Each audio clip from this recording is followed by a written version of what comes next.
Uyga kirishim bilan uning quchog'iga tushdim. U meni divanga asta yotqizdi. Sochlarimni ohista silab, lablarimdan bo'sa oldi. Xolamni eri bilan. Assalomu alaykum aziz muxlis.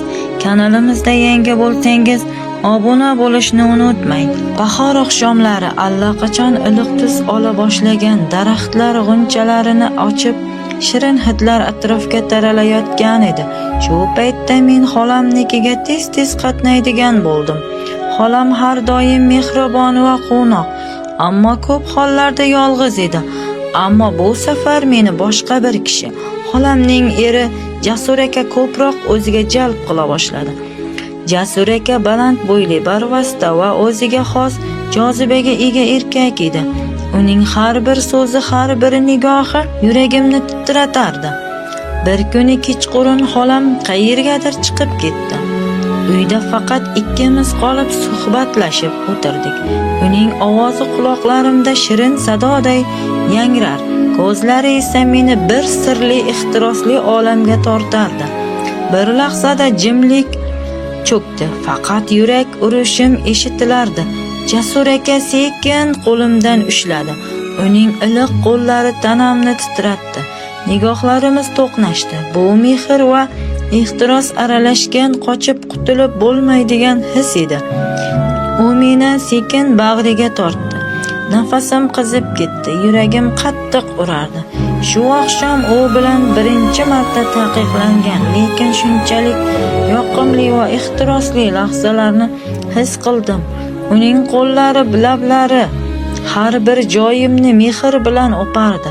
Xonani ehtiros va sirli sevgi hissi qamrab olgan edi. Shu kundan boshlab bizni yashirin, ehtirosli telba sevgi bog'lab qo'ydi.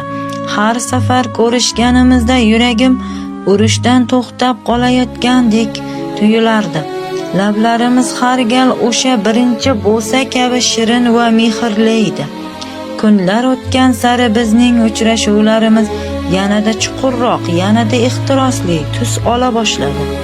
Xolam har safar ish bilan yoki do'stlari bilan uyda yo'qligida biz ikkalamiz butunlay boshqa dunyoga sho'ng'irdik. Tushdan keyin xolam do'konlarga chiqib ketgan edi. Jasur aka meni telefon qilib chaqirdi. Ovozi odatdagidan past, sirli va ehtiros bilan to'la edi. Uyga kirishim bilan uning quchog'iga tushdim. U meni divanga asta yotqizdi. Sochlarimni ohista silab, lablarimdan bo'sa oldi.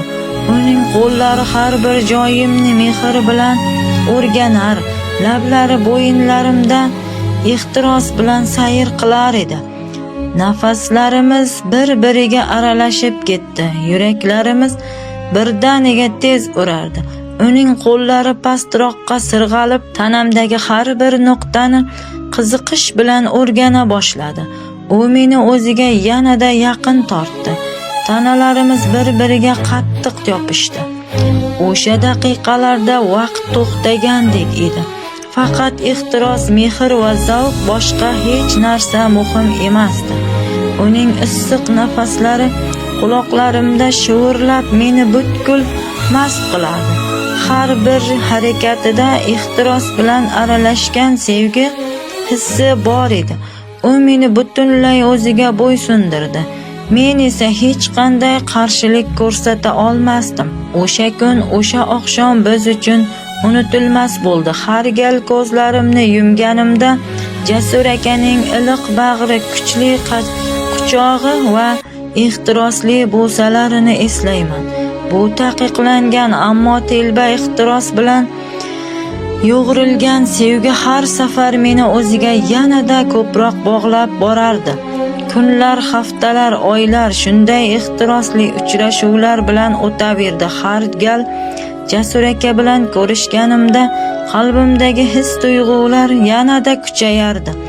Tanam esa uning bag'rida yana va yana erib ketishni xohlardi. Ammo bir kuni kutilmagan voqea yuz berdi. Oxirgi uchrashuvlarimizdan so'ng o'zimdagi o'zgarishlarni sezishni boshladim. Ko'nglim tez-tez ayniydi, boshim aylanardi. Tanamda nimadir o'zgarayotganini tushunardim. ichimda bir g'ayrioddiy his uyg'ondi. Sinov natijasini ko'rgach qo'lim titradi. Men homilador edim. Boshida bu xabar meni hayrat va qo'rquvga soldi. Bilardim bu bola Jasur akaninki. Bu sirni yashirish esa imkonsiz edi. Har safar ko'zlarimga yosh kelardi, lekin yuragimda hamon unga bo'lgan ehtiros va sevgi hukmron edi. Oradan ko'p o'tmay xolam mening o'zgarib qolganimni sezdi. U ehtiyotkorlik bilan so'rab surishtira boshladi, lekin men javob bera olmadim. Bir kuni u mening yashirincha test qilayotganimni ko'rib qo'ydi. Qo'lidagi natija varag'iga qarab ko'zlari keng ochildi. "Bu nima? Bu rostmi?" dedi xolam ovozi titrab. Uning ko'zlarida hayrat, g'azab va xiyonat alomati zohir edi. Men esa ko'zlarimga yosh olib hech nima deya olmadim. Xolam albatta darrov kimdan ekanini tushundi. Jasur akadan. Uni bu sir ortiq yashirin bo'lib qola olmadi. O'sha kundan boshlab hayot butunlay o'zgardi. Xolam, Jasur aka va men 3 kishining orasida chuqur sukut va alamli ehtiros paydo bo'ldi. Ammo tanamda ulg'ayib borayotgan bu bola bizning taqiqlangan sevgimizning yagona isboti edi. Qalbim ehtirosga berilib, aqlimni unutdim. Har bir shirin lahza uchun qimmat narx to'ladim. Begona baxtga ko'z tikib o'zimni yo'qotdim.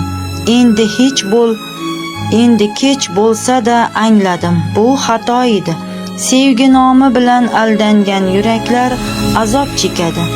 Halol yo'l baxtning yagona kaliti ekan. Xiyonat hech qachon chin baxt olib kelmaydi.